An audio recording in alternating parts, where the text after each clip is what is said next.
Graças a Pai do nosso Senhor Jesus Cristo, amados. Boa tarde, tudo bem? Hoje eu trago mais uma meditação, uma reflexão da série The Revelation for the Revolution, né? Número 53. O título dessa vez é: Pera aí, Jesus, deixa eu colocar minha melhor roupa. Não, Pedro, vem no jeito que você tá, né? Vocês vão entender a razão pela qual, né? Antes vamos fazer uma oração para iniciarmos, né? Nosso Pai querido, nosso Pai amado, nós te adoramos, ó Deus. Por quê? Tu não faz distinção de ninguém, Senhor. Tu aceita cada qual como está, sem olhar o que fez, o que está. Como está, pode estar no lamaçal, ó Deus.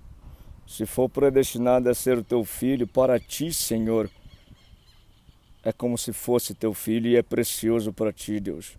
Nós te adoramos, te glorificamos, porque tu não nos olha como o olhar que o mundo nos olha, mas tu nos olha, Senhor, com um olhar benigno, bondoso, manso, humilde. Nós te adoramos, Senhor, te glorificamos, porque realmente tu é a melhor coisa, Senhor, que uma pessoa pode encontrar. É a melhor pessoa que uma pessoa pode encontrar.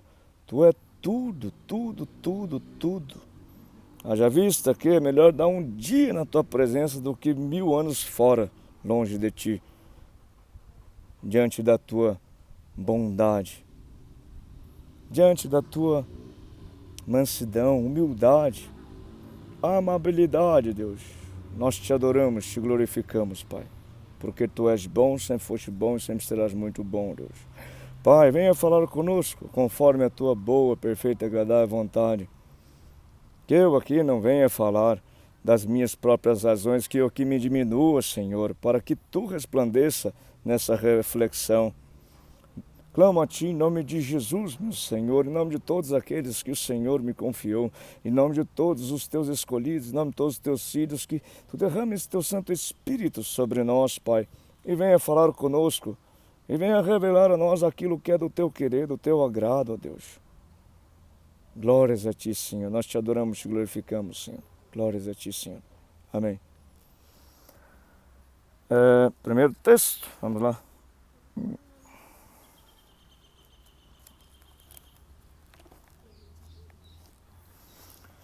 Enfim, tratando-se de que eu vinculei o nome de Pedro, né? Vamos para um texto em que ele é bem característico, ou seja, o nome dele faz razão ao texto, né? Vamos lá. Está lá, Confissão de Pedro, está intitulado assim, Mateus 15. Não, perdão, gente. Mateus 16, versículo do 13 ao 20. Não, perdão. Do 13, vou ler do 13. Do 13 ao 20, perdão. Do 13 ao 20. Vamos lá. Então, está escrito assim. Indo Jesus para a região de Cesareia de Filipe, perguntou aos seus discípulos: Quem os outros dizem que é o Filho do Homem? E eles responderam: Uns dizem que é João Batista, outros dizem que é Elias, e outros dizem que é Jeremias ou um dos profetas.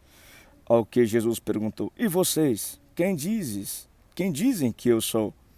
Respondendo, Simão Pedro disse: O Senhor é o Cristo, o Filho do Deus vivo.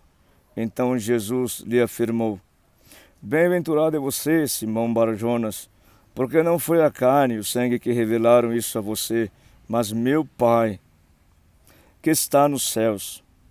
Também eu lhe digo que você é Pedro, e sobre esta pedra edificarei a minha igreja. E as portas do inferno não prevalecerão contra ela. Eu lhe darei as chaves dos reinos dos céus, do reino dos céus. O que você ligar na terra será ligado nos céus, e o que você desligar na terra terá sido desligado nos céus. Então Jesus ordenou aos seus discípulos que não dissessem a ninguém que ele era o Cristo. Enfim, li todo esse texto, mas para me deparar numa simples frase aqui, ou seja, uma frase que todo mundo conhece, né? Vamos lá. Também eu lhe digo, você é Pedro. Sabe que o nome inicial de Simão não era esse, é Simão Bar-Jonas, né? Mas Jesus deu esse nome, né? A Simão, claro, não foi à toa, por uma significância. E depois ele falou assim, olha, você é Pedro, e sobre esta pedra edificarei a minha igreja. Esta pedra, ou seja, sabemos que Simão era uma pessoa muito difícil, de caráter muito difícil, muito arrogante, né? Presunçoso, né? E sobre esta pedra edificarei, ou seja, afinal não estava edificada ainda, né? Não estava edificada a igreja dele. Uma vez que ele fala edificarei a minha igreja, né? Então ele fala edificarei a minha igreja, né? Enfim, isso já me serve de muito argumento para a reflexão que eu queria iniciar aqui. Sabe-se que Pedro era um pescador normal, né? Longe, não tinha nada a ver com a religião daquela época, né? Era uma pessoa comum, mas foi escolhido por Jesus para seguir. Era uma pessoa de difícil caráter, muito coração duro, orgulhoso, né? Mas era escolhido, né? E quando fala Jesus, edificarei, né? A igreja dele, né? Assim é para todos nós, gente. Jesus não vai pegar uma pessoa perfeita para seguir ele. Ele vai pegar aquele que não dá nada, ninguém dá nada para ele, né? E pode ver, todos aqueles que seguiram Jesus, ou seja, os que ficaram. Na verdade, no início uma multidão seguiu Jesus, né? Devido aos milagres que ele estava fazendo. Mas só ficou 12 pessoas comuns, né?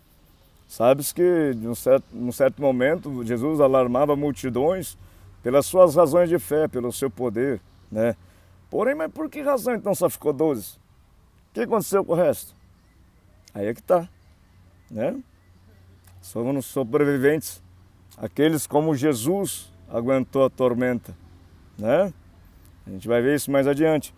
Na verdade, o que eu venho falar aqui, que Jesus, o que ele quer, uma vez que Deus, Pai, revela a face ao humilde, né? O que é humilde? Aquela pessoa simples, né? Que não faz distinção de ninguém, que não aponta dedo para ninguém, que trata bem as pessoas de forma igual, independente de onde são, né? Creio eu ser uma feição de pessoa humilde, né? Haja vista que o que Deus quer de nós, que amemos. O pré-requisito para amarmos é sermos humildes, uma vez que amor é deixar de nós para com o outro, né? Assim Deus só revela a face humilde, entende?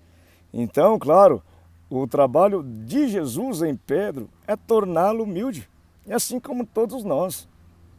Na verdade, gente, creio eu, o maior trabalho de Deus, sendo o agricultor, o lavrador, é arar a terra do nosso coração, tornar uma terra apta a receber a semente e assim fazer fertilizar a semente. Haja vista a parábola do semeador, né? Uma semente caiu numa pedra, não adiantou nada, caiu no espinho, não adiantou nada, mas caiu numa terra boa, arada, e daí sim germinou. E de fato, né, a palavra de Deus só pode germinar no coração humilde. Então, o primeiro trabalho de Deus em nossa vida é moer a pedra do orgulho, da altivez, para que nos tornamos humildes, né? Pode ver na Sagrada Escritura, todos aqueles que o Senhor Jesus Cristo encontrou eram as pessoas que estavam nos seus piores dias das suas vidas. A prostituta, a mulher adúltera, o bandido, e a qual ele proferiu salvação ainda, né?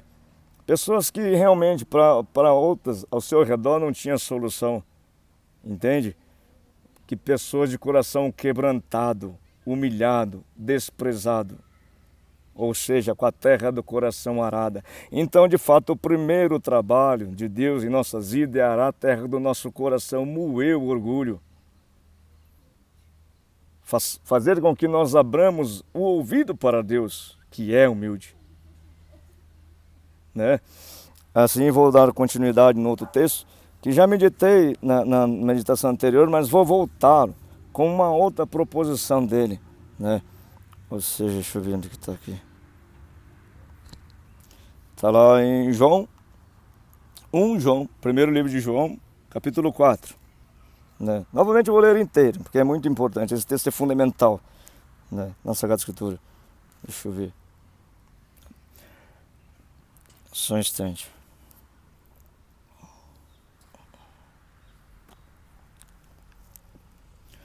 Amados, não deem crédito a qualquer espírito, mas provem os espíritos para ver se procedem de Deus. Porque muitos falsos profetas têm saído mundo afora. Nisso vocês reconhecem o Espírito de Deus. Todo espírito que confessa que Jesus veio em carne é de Deus. E todo espírito que não confessa isso a respeito de Jesus não procede de Deus. Pelo contrário, esse é o espírito do anticristo, a respeito do qual vocês ouviram dizer que viria e que agora já está no mundo. Gente, vou voltar aqui, versículo 2. Nisso vocês reconhecem o Espírito de Deus. Todo espírito que confessa que Jesus Cristo veio em carne é de Deus. A gente sabe que carne, na Sagrada Escritura, tem o significado da essência maligna, do lado mal do ser humano, né? Das trevas, né? Resumidamente, do orgulho. Quer coisa mais terrível que orgulho? É bem verdade que Jesus escolheu os seus na razão que eles estavam. Eles não eram pessoas santas.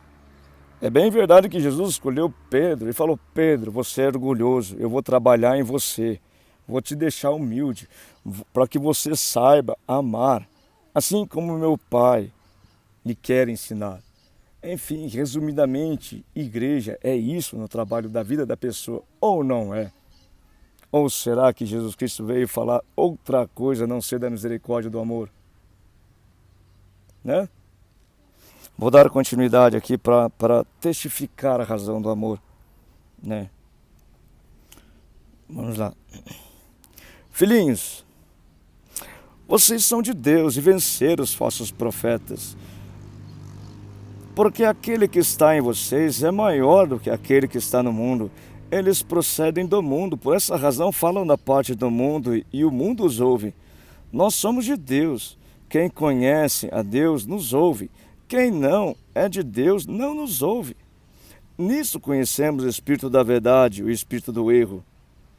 Versículo 7. Está intitulado Deus é amor. Amados, amemos uns aos outros, porque o amor procede de Deus. E todo aquele que ama é nascido de Deus e conhece a Deus. Quem não ama não conhece a Deus, pois Deus é amor.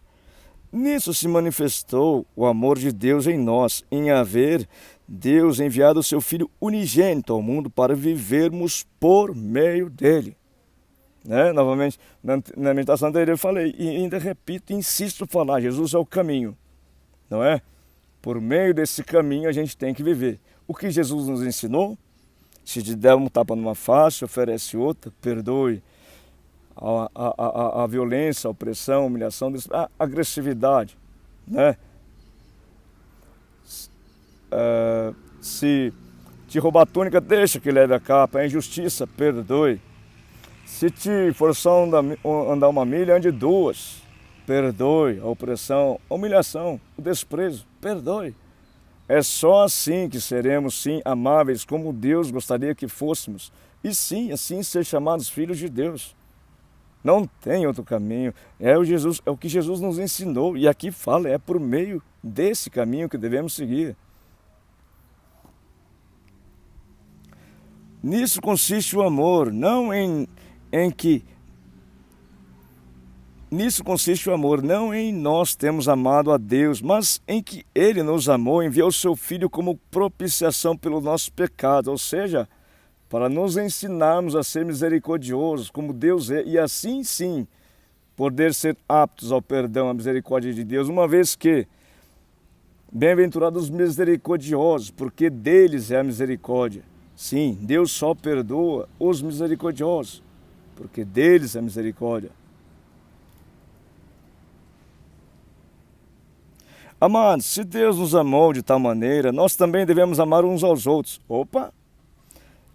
Amados, se Deus nos amou de tal maneira, nós também devemos amar uns aos outros. Aqui ele fala igualmente a Deus, sim. O mandamento de Cristo não é amai-vos uns aos outros como eu vos amei? Não é esse? Então, é claro, que Ele amou da maneira perfeita, sabendo que nós somos imperfeitos. Sim, temos que ter a intenção de sempre olhar a Ele e tentar repetir a proeza que Ele fez no nosso dia a dia, né?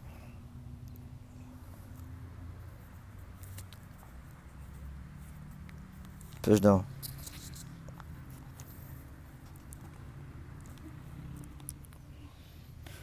Nunca ninguém, versículo 2, nunca ninguém viu Deus. Se amarmos uns aos outros, Deus permanece em nós.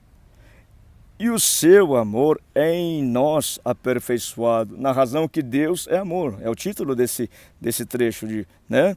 Então, se amarmos uns aos outros, Deus permanece. Ele fica em nós. Se estivermos amando, então, Ele permanece. Se a gente deixar de amar, se a gente começar a pisar nas pessoas, Deus vaza. Quem é Deus? O Espírito Santo. Né? E o seu amor é em nós aperfeiçoado. O Espírito Santo torna a nossa afeição. Pois é bem verdade que o apóstolo Paulo fala: se crucificado com Cristo estou, não sou eu quem vive, é Cristo que vive em mim. Cristo não falou, ame vossos inimigos? Não é? O que ele falou para os inimigos dele: Pai, perdoa, eles não sabem o que fazem. Não é? Da mesma forma, se crucificado com Cristo estou, não sou eu quem vive, é Cristo que vive em mim através do seu Santo Espírito. Enfim, versículo 13, nisso conhecemos que permanecemos nele e que ele permanece em nós, pelo fato de nos ter dado o seu Espírito. E nós temos visto e damos testemunho de que o Pai enviou o seu Filho como Salvador do mundo. Aquele que confessa que Jesus é o Filho de Deus, Deus permanece nele e ele permanece em Deus. Como eu havia meditado na meditação anterior, eu simplesmente coloquei palavras, em vez de confessar, revelar. Aquele que revela Jesus Cristo em si, sim, ele é Filho de Deus, pronto, né? E Deus permanece nele. Ou seja, se na sua feição, nas suas atitudes a gente consegue ver Jesus, sim, você é Filho de Deus. Pelo contrário, se você pisa, se você faz atitudes a quais são desaprovadas para Jesus, aí sim é dúbia a sua atitude de Filho de Deus, né?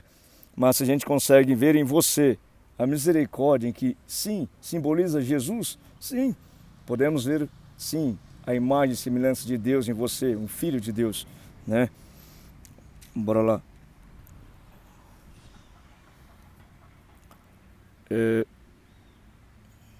Aquele que confessar, versículo 16, e nós conhecemos o amor e cremos neste amor que Deus tem por nós. Ou seja, como significa isso?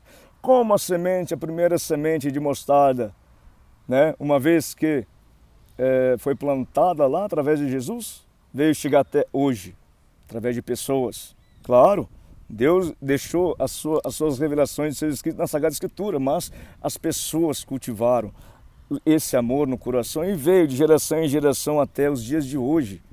Sim, pode ser ainda muito raro, uma vez que, devido à crueldade se espalhar, o amor de quase todos se esfriou, mas existe.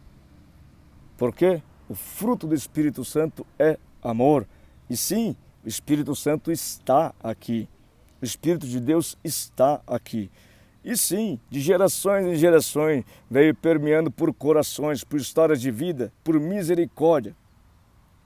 E está aqui. Deus é amor e aquele que permanece no amor permanece em Deus e Deus permanece nele. Nisto o amor é aperfeiçoado em nós, para que no dia do juízo mantenhamos confiança, pois assim como ele é, também nós somos neste mundo.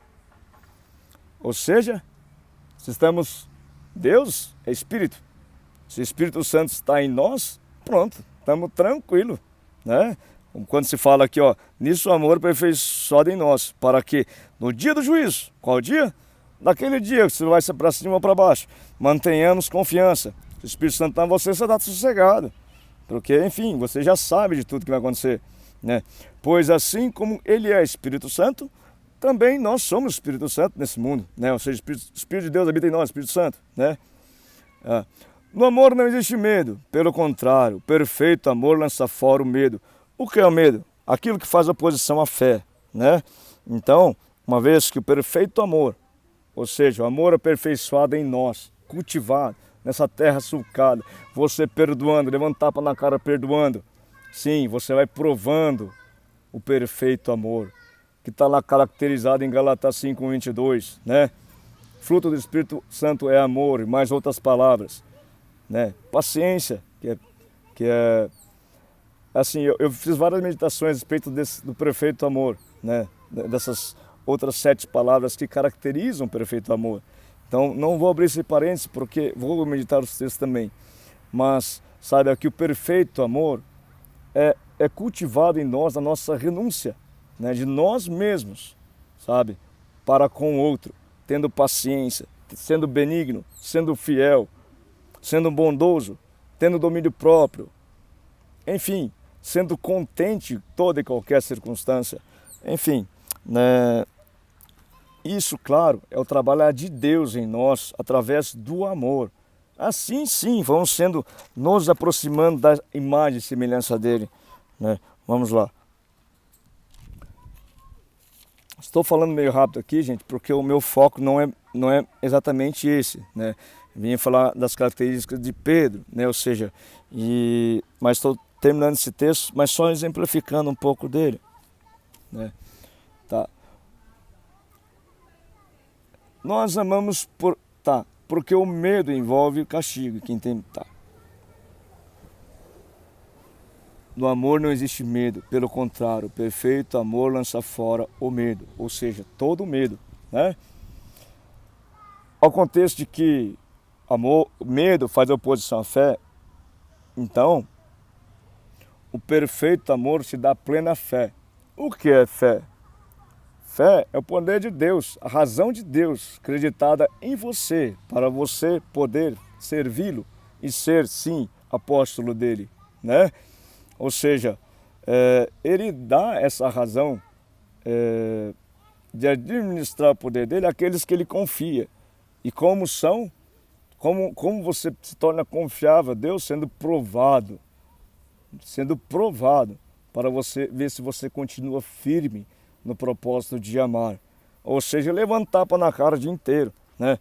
E falando, Pai, perdoe, não sabe o que faz. Não estou falando simplesmente o tapa físico, não. Por atitudes, por palavras, enfim, né? Sendo injustiçado, perdoando, né? Sendo, enfim, desprezado, humilhado e perdoando. Sim, daí sim Deus vê credibilidade em você, porque você permaneceu firme até o fim, né? Nós amamos porque Ele nos amou primeiro. Se alguém disser, amo a Deus, mas odiar o seu irmão, esse é mentiroso. Pois quem não ama o seu irmão, a quem vê, não pode amar a Deus a quem não vê. E o mandamento que dele temos é este: quem ama a Deus, que ame também o seu irmão. Enfim,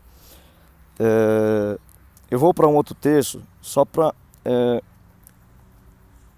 instigar a razão de Pedro, sendo o trabalhar da igreja de Cristo, ou seja, na pessoa de Pedro, né? Na pessoa do orgulho, da dureza de coração. Vamos lá. Tá. Eu vou voltar lá em Mateus 16, mas a dar continuidade naquele texto, né? Vamos lá. Mateus 16, do 21 até 28. 21, 28. Vamos lá. Na verdade é a continuação, né, gente? Aquela primeira texto da confissão de Pedro, em que ele falou aquilo para Pedro, parou no 20. Eu vou continuar até o 21. Tá. Está intitulado assim: Jesus prediz a sua morte e ressurreição. Desde esse tempo, Jesus começou a mostrar aos seus discípulos que era necessário que ele fosse para Jerusalém, sofresse muitas coisas nas mãos dos anciãos, dos principais sacerdotes e dos escribas, fosse morto e no terceiro dia ressuscitasse. Então Pedro, chamando-o à parte, começou a repreendê-lo, dizendo: que Deus não permita, Senhor, isso de modo nenhum irá lhe acontecer. Olha, Jesus estava falando, gente, vai acontecer desse jeito. Vão humilhar, vão desprezar, vão matar eu, tá? Para que eu venha ressuscitar no terceiro dia, tá? Vai acontecer desse jeito. Daí Pedro, contrariando a razão de Jesus, veio: Jesus, vem aqui, vamos conversar. Jesus, fala para Deus não acontecer isso não. Fala, Deus, não faça isso não. De modo nenhum, Deus. Tá, era mais ou menos isso que Pedro falou para Jesus. Mas Jesus voltando disse a Pedro, saia da minha frente, Satanás. Você é para mim uma pedra de tropeço, porque não levam em consideração as coisas de Deus e sim a dos homens. Voltando àquele texto anterior em que aquele espírito que confessa que Cristo veio em carne, considerando a meditação anterior que eu falei, né, que Cristo viria num momento tribuloso, ou seja, das trevas, uma vez que a razão da carne é a essência maligna, a essência das trevas, ou seja, em carne, né? Ou seja, usando a preposição em como uma preposição de local e carne, um ambiente trevil de trevas, Jesus viria em trevas, né? Como Jesus veio aqui então, né? Aqui, como ele mesmo falou, que sofreria muito nas mãos das trevas, né? E você viu o que falou lá no texto anterior? Aquele espírito que não confessa isso é do anticristo, não é? Tá, então vamos lá. O que ele falou para Pedro? Saia da minha frente, Satanás, porque você para mim uma pedra de tropeço, porque não leva em consideração as coisas de Deus e sim dos homens, né? Só conectando esses dois textos, né? As razões dos mundos é totalmente contrária à razão de Deus. Assim como Pedro olhava para Jesus, Jesus não deixe que aconteça isso com você não, Jesus. Assim nós olhamos para as razões desse mundo como plenitude de vida aqui, mas não. A gente sabe que vida e vida em abundância, gente, é depois que nós morremos para nós mesmos, morremos para os nossos desejos, para o nosso orgulho, para nossas próprias vontades. Ao ponto de que, para que se estabeleça a glória de Deus, a vontade de Deus, como vamos ver aqui, é preciso morrermos para nós mesmos, né? No quesito que o que Cristo passou era para nos ensinar, para morrer para o nosso orgulho, uma vez que Ele mesmo mostrou, sendo desprezado, ficou calado. Foi traído, vendido por 30 moedas de prata, entregue com um beijo, rasgar o corpo dele com flagelos cortantes, um prego na mão direita, coroa de espinho, por ridicularizar a imagem de rei, cana também, cusparadas, um prego na mão direita, um prego na mão esquerda, um prego no pé, e caladinho ele ficou, em correspondência com Isaías, que diz: como um cordeiro mudo foi levado ao matadouro. E depois que ele falou: Pai, perdoa, eles não sabem o que fazem. Diante desse cenário, quem é que propiciou todo esse sofrimento, se não a carne, as trevas? Não é? Ou será que foi o bem, os anjos de Deus que fizeram? Não, foi as trevas que fez com Jesus. E Jesus viria nesse treva e vem em si também em nossa vida. Em nossas dificuldades, nossas tribulações, nosso tormento, é assim que Deus prepara a terra do nosso coração. Pode ver, como eu falei anteriormente, as pessoas que Jesus encontrou na Sagrada Escritura estavam nos seus piores dias das suas vidas. E Jesus proferiu salvação a essas pessoas. Em contrapartida, aquele que estava se achando tranquilo, como um jovem rico, né? Uma vez se mostrou, Jesus falou: bom mestre, que faremos, que devemos fazer para herdar-nos o reino celestial? Faça os mandamentos. Eu já faço tudo isso desde a minha mocidade. Você quer ser perfeito? Vende tudo que você tem, doa aos pobres. E ele virou as costas triste.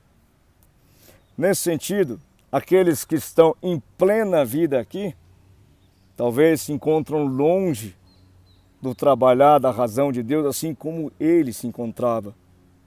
Entende? Então, normalmente, a gente encontra Cristo aqui em lágrimas e joelho no chão, de coração quebrantado. Uma vez que ele fala: se me buscarmos de todo o coração, eu deixarei ser encontrado por vocês. Se você buscar Cristo com um monte de coisas na sua cabeça, sendo que Cristo é simplesmente uma 10ª parte das suas razões, você não encontra lá. Mas quando você busca Cristo, sendo a única coisa que te sobrou e que você quer ver e escutar, você encontrará. Entende?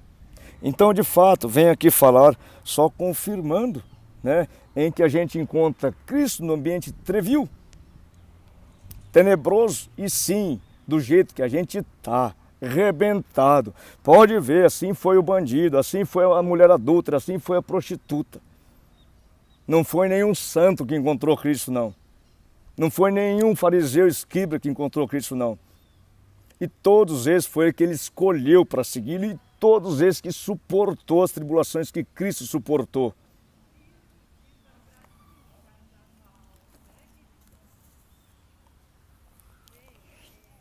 Dando continuidade aqui. Tá. Versículo 24. Então Jesus disse aos seus discípulos: se alguém quer vir após mim, negue a si mesmo.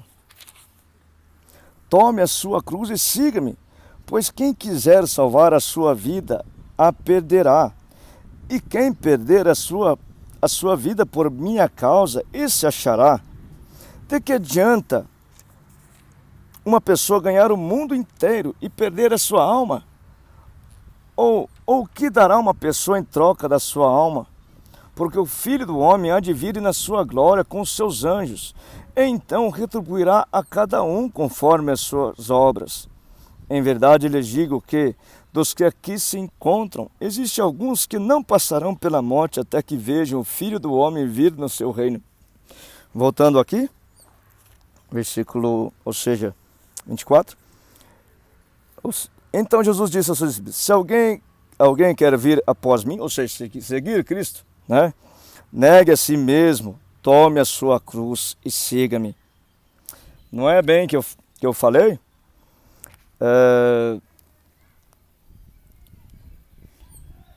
Na continuidade aqui, peraí.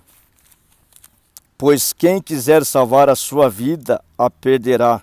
E quem perder a sua vida por minha causa, esse achará.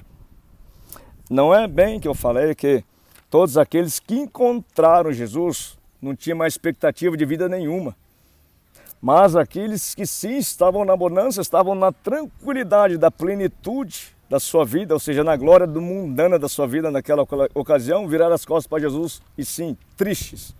Né? E de fato, gente, nós movidos, por que Jesus fala, Pedro, eu vou trabalhar nesse orgulho? Por quê? Assim somos nós. Se a gente está no nosso orgulho, nossa altivez, achando que a gente não precisa de Deus, que a gente não precisa das pessoas no sentido geral, gente, até do inimigo, Deus precisa quebrar a pedra do nosso coração. E o que é renunciar, morrer para mim mesmo, morrer para o meu orgulho, é levar tapa na cara e morrer por dentro, na vontade de revidar e falar, Pai, perdoa, eles não sabem o que faz. Então, gente, quando se fala, você precisa morrer, quando Jesus falou para Nicodemos falou, Senhor, quanto que devemos fazer para herdar o reino celestial? Nicodemos, você precisa nascer de novo, né? Mas como é que posso eu entrar no ventre da minha mãe para nascer de novo? Não, Nicodemo, você precisa nascer da água e do Espírito. Em contextualização que, para morrer, para nascer de novo tem que morrer. Morrer por quê? Por orgulho. Porque se eu não morrer por orgulho, eu não vejo a face de Deus e não receber o Espírito Santo, a qual Ele prometeu, falou lá que receberíamos o Espírito da água e do Espírito, não é? Eu preciso o quê? Primeiro, então, nessa pedra, Pedro, moer essa pedra, trabalhar nesse orgulho, te tornar mais humilde, quebrantar o coração, rasgar a terra do seu coração, para você pedir ajuda, para ver que não é só você, o seu umbigo que existe no mundo, não. Que tanto como você é merecedor da graça de Deus, como também qualquer outra pessoa. Também como você merece esse sol irradiando e merece a chuva, como qualquer outra pessoa. Ao ponto de que, para perdoar o inimigo, gente, é dolorido no coração. É dolorido o arado entrando na terra do seu coração e rasgando. Estamos vivendo que dias? Devido à crueldade se espalhou, a morte de quase todos se esfriou. De fato, vemos normalmente isso se tornou normal. Para quê? Para rasgar a terra do seu coração e para você falar: Pai, perdoa, eles não sabem o que fazem. Esse é o cenário dos últimos dias. Esse é o cenário da preparação dos filhos de Deus, da revelação dos filhos de Deus para a glória. A escolha é sua. Você tem duas alternativas: revidar o tapa ou falar: Pai, perdoa, eles não sabem o que fazem. Sim, você sabe muito bem do que irá por vir. A glória eterna também, o lago onde está queimando o lago, queimando no lago onde está queimando fogo e enxofre também é eterna. A escolha é sua. É uma escolha muito importante, porque não vai determinar para que lugar você vai durante alguns dias, daqui a alguns anos. Vai determinar a eternidade, não tem volta. Você pulou de ponta no lago onde está queimando fogo e enxofre, não tem volta. Não é piscina. Talvez o inimigo fale, te dá um veneno doce lá. Mas não é piscina. Você só vai ver mesmo quando você chegar lá. Daí já não tem mais tempo. Então, perdoe 70 vezes 7, porque vai valer a recompensa.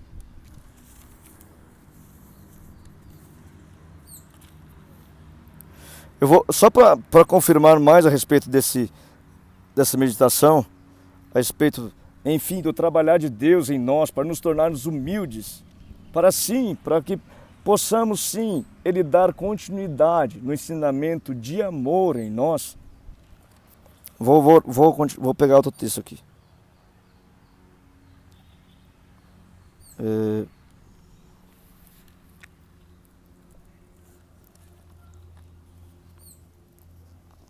Tá, vamos lá. Está lá em Lucas 22, do 24 ao 34, do versículo 24 ao 34. Vamos lá. Está intitulado assim: Quem é maior? Houve também entre eles uma discussão sobre qual deles parecia ser o maior.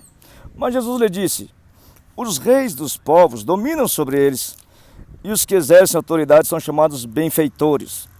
Mas vocês não são assim, pelo contrário, o maior entre vocês seja como o menor, e aquele que dirige seja como o que serve. Pois qual é o maior, aquele que está à mesa ou aquele que serve? Não é verdade que é aquele que está à mesa? Pois no meio de vocês eu sou como quem serve. Vocês são os que têm permanecido comigo nas minhas tentações. E eu confio a vocês um reino, assim como o meu Pai confiou a mim, para que comam e bebam à minha mesa, no meu reino. E vocês se assentarão em tronos para julgar as 12 tribos de Israel. Tá, continuando o versículo 31. Simão, Simão, eis que Satanás pediu para peneirar vocês como trigo. Eu, porém... Tá, gente, espera um pouquinho. Vou meditar a respeito de cima ali. Sabe que Jesus é o menor de todos, porém o maior de todos, porque é o que serviu a todos. Se calou, entregou tudo, ao ponto de, diante de um cenário dos seus últimos instantes de vida, sentir-se até abandonado pelo seu pai, ao falar: meu Deus, por que me abandonaste? Ele se tornou o maior de todos, porque também foi o menor de todos, né? E assim devemos fazer nós. Então, gente, esse ensinamento é da Igreja de Cristo, tá? Não é o ensinamento do mundo em que nós devemos sim ter vida plena aqui. Não, a nossa plenitude é na glória. Teremos vida e vida em abundância se morrermos por nosso orgulho. Mas se nós queremos nos favorecer, ou sim, os primeiros lugares, as preferências, cuidado, isso não é de Deus. Porque senão Jesus Cristo não falaria com tanta humildade isso, ao ponto de que ele, sendo o maior, se tornou o menor. Dando continuidade aqui. Pedro é avisado: Simão, Simão, eis que Satanás pediu para peneirar vocês como trigo. Eu, porém, orei por você, para que a sua fé não desfaleça. E você, quando voltar para mim, fortaleça os seus irmãos. O que quer dizer isso? Simão, Simão, eis que Satanás pediu para peneirar. Quer peneirar? Separar. Vocês como trigo, ou seja, separar o trigo do joio. Eu, porém, orei por você, para que a sua fé não desfaleça. Né? Ou seja, para que você suporte. Mas suportar o quê? Essa peneiração do trigo do joio é muito sacrificiosa. Por quê? Como se separa o trigo do joio? É bem verdade, quando a gente meditou lá em João 4, dizendo que Deus viria, Jesus Cristo viria no ambiente trevio, no meio das trevas, sim, nesse ambiente de treva que estamos vendo, devido à crueldade de seus malhar, o amor de quase todos se esfriou. Então é tapa em cima de tapa, é roubo em cima de roubo, é opressão em cima de opressão. Temos o que para suportar? Deus. E só Ele.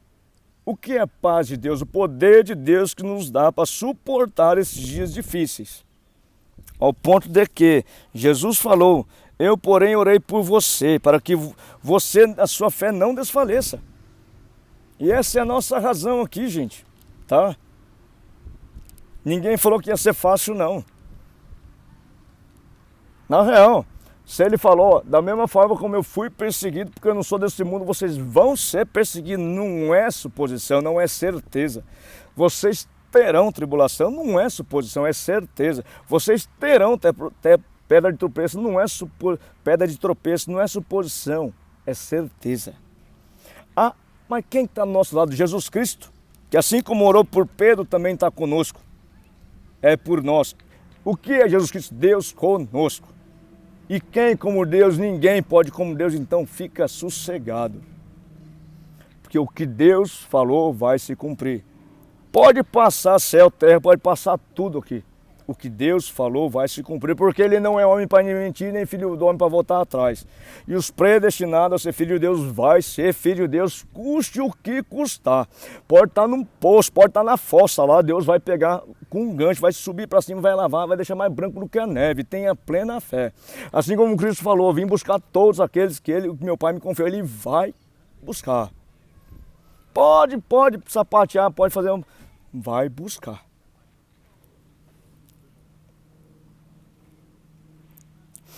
E você, quando voltar para mim, fortaleça os seus irmãos.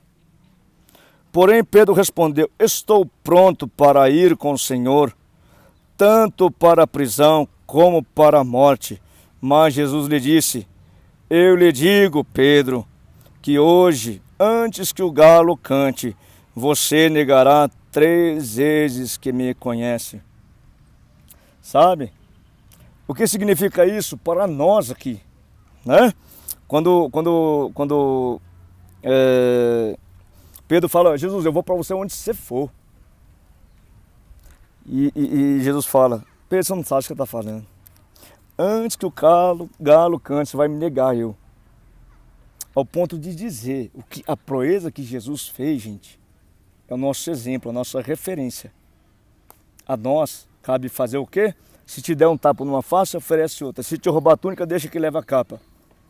Se te forçar andar 1 milha, ande 2. Ou seja, perdoe as suas situações aí, tá, gente? Porque Deus não vai permitir uma cruz igual a de Cristo que você não consiga suportar. Assim como Ele garantiu: Pedro, fica sossegado, Pedro. Tá tudo certo, tá bom?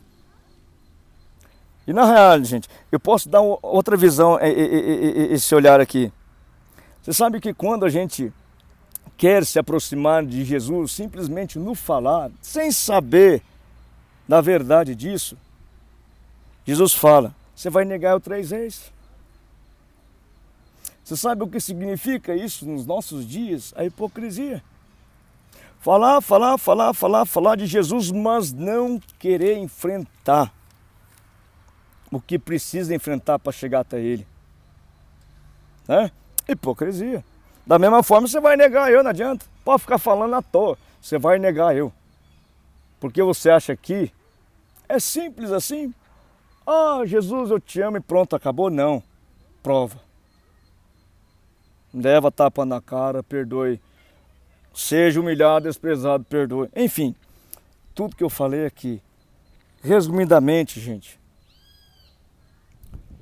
tudo que Cristo nos falou, nos mostrou, é tudo que a gente precisa saber.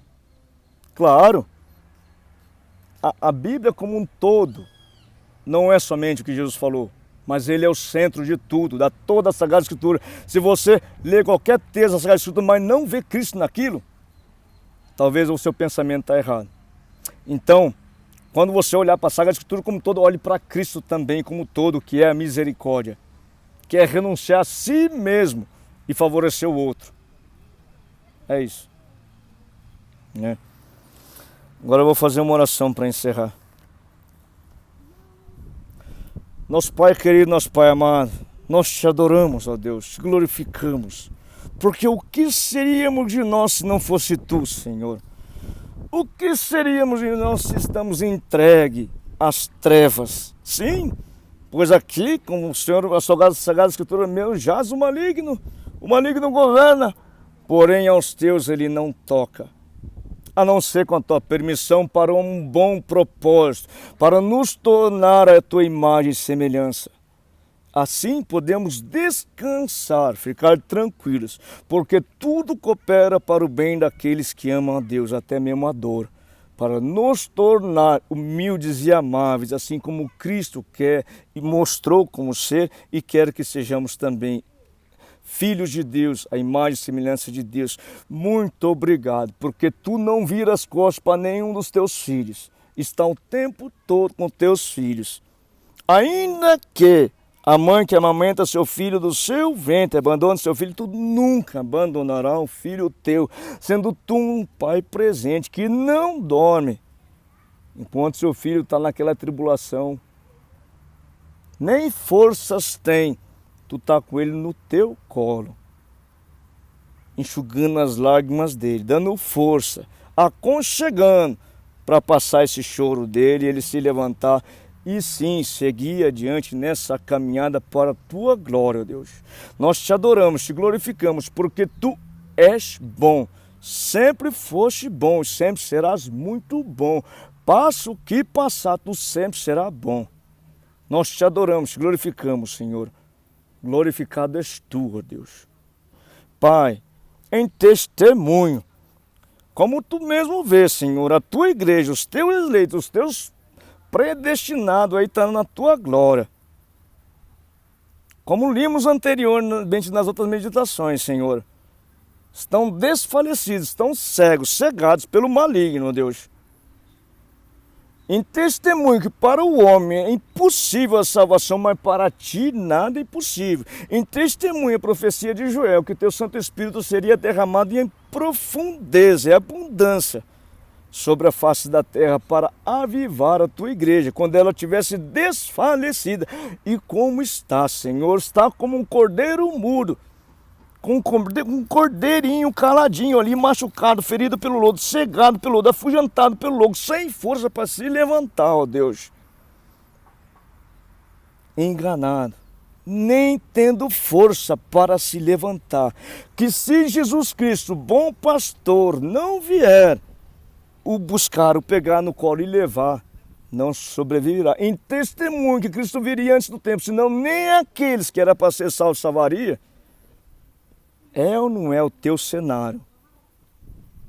Se for da tua vontade, Pai, por derramar o teu Santo Espírito, como vemos nos dias de hoje, se for do teu querer, que é bom, perfeito, agradável, eu profetizo em nome de Jesus, ó Deus, que se cumpra a profecia de Joel e que teu Santo Espírito seja derramado abundantemente sobre a face da terra para avivar a tua igreja, para tu buscar esse teu cordeirinho maltratado pelo lobo, colocar no teu ombro, fortalecer e tornar, fazer desses ossos secos um poderoso exército. Sim, para a tua glória. O teu poderoso exército, que como diz anteriormente no texto que vemos aqui, estou falando aos seus apóstolos, que irão julgar as 12 tribos de Israel, em testemunho que peça mais trabalhadores ao Pai, porque a seara é grande, mas os trabalhadores são poucos. Dessa mesma conotação, eu peço que venha teu Santo Espírito para levantar a tua igreja. Peço mais trabalhadores, mas somente com teu Santo Espírito pode tornar essas ovelhas machucadas, feridas pelo lobo, em um poderoso exército teu para a seara, ó Deus, para a tua glória. Assim, se é do teu querer, derrama teu Santo Espírito abundantemente sobre a face da terra e faz o teu mover, ó Deus, conforme a tua boa, perfeita, agradável vontade. Independente, sabemos o que tu fará é o melhor e já te agradecemos pela tua boa, perfeita, agradável vontade. Nós te adoramos, te glorificamos, porque tu és bom, sempre foste bom e sempre serás muito bom, Deus. Pai, em testemunha Romanos 8:26, em que o Espírito Santo ora em nós como a gente não sabe o que orar, sabendo que eu não sei o que esses estão orando conosco precisam, e que o Espírito Santo ora em nós em gemidos inexprimíveis. Ou seja, sons que não têm expressão significativa. Assim clamo a ti em nome de Jesus, que teu Santo Espírito venha orar em mim, para esses que estão orando conosco, sendo que eu não sei o que eles precisam assim proferir sons, que eu não sei o significado também, para que, em razão da tua palavra, o teu Santo Espírito venha orar em mim, para essas pessoas. É o que eu clamo a ti em nome de Jesus. Nós Mangalatayas, Anamenorela, Togaloreloritush, Namaganorat. Yemis, Joel Haloremanadarat Nagaish Nont.